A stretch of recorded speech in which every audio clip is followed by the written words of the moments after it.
Setting up your suspension can feel like a bit of a minefield with air, compression and rebound to think about. And I do think it takes time to settle into the right feeling for you and your new bike. But you can get to a decent base setting in just 10 minutes with a shock pump. And I'm going to show you how right now. So stay tuned and give us a like if you want more short infos like this in the future.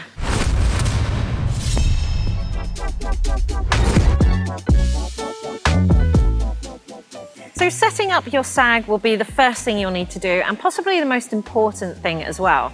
Now, sag means how deeply you sit into your suspension when you just sit on your bike or when you stand on your bike leant up against a wall. For forks, you tend to have 20 to 30% sag, and for the rear, you tend to have about 25 to 30%.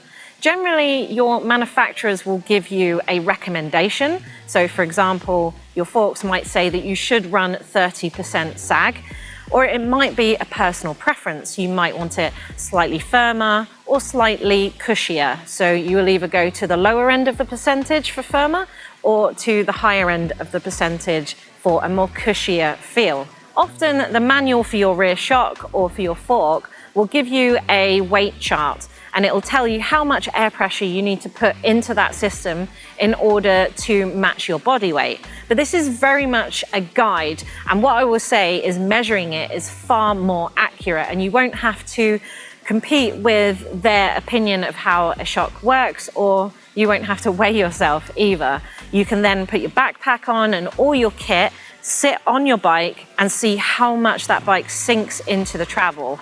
So to set up your sag, if you have some O-rings on your forks or your shock, then you want to reset them into their furthest position. So for the rear, you push it all the way towards the air can or the biggest part. And for the forks, you want to push it all the way down towards the lowers. And then we get on the bike, preferably in your usual riding kit. If you wear a backpack all the time or most of the time, you want to be wearing that as well, as it will be more accurate than just your body weight. Then we sit on the bike, and it's better to be at something you can put your foot on, but a wall is better so you can lean up against it. And then you effectively want to stand up, get your whole body weight onto it, and then come off. And then you can see how much your O-ring has moved.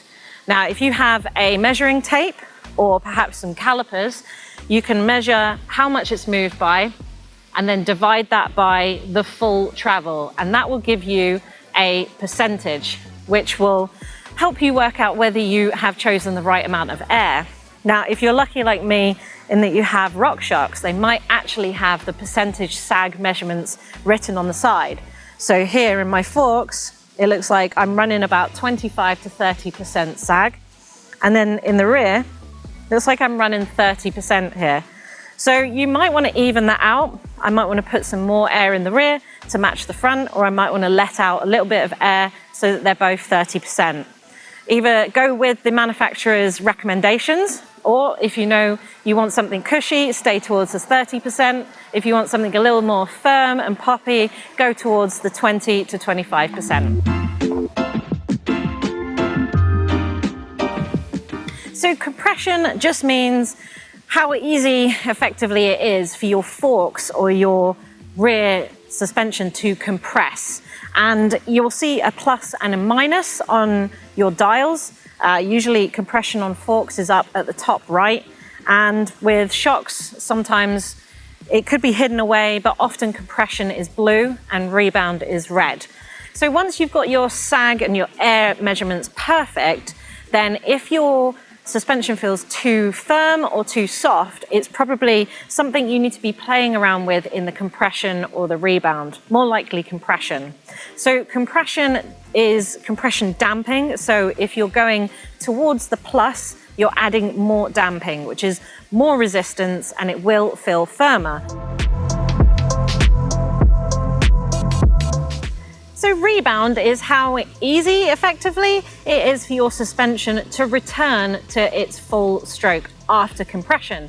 So if you have a rebound dial, and most shocks do, even the base shocks like this one still has a rebound dial, and they're often found in red, like this one.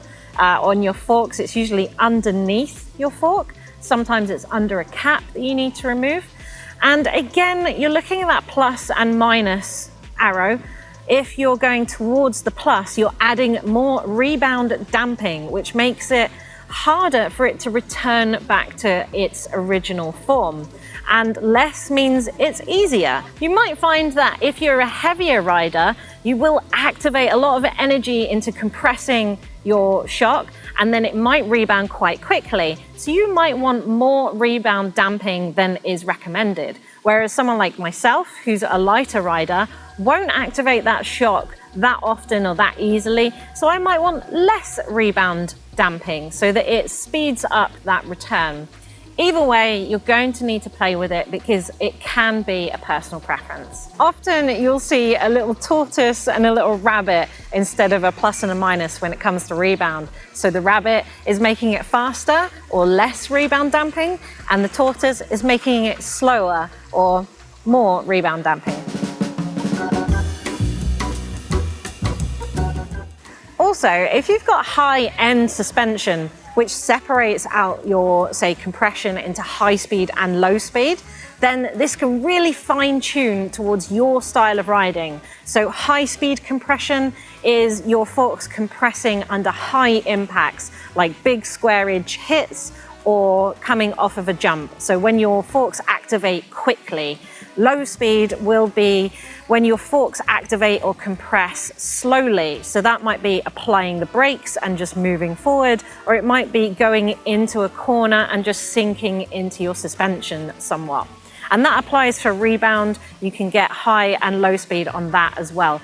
And separating out those two is great if you know what you're doing, but again, you're just gonna need to play with those and figure out what's best for you and what's best for the tracks that you ride.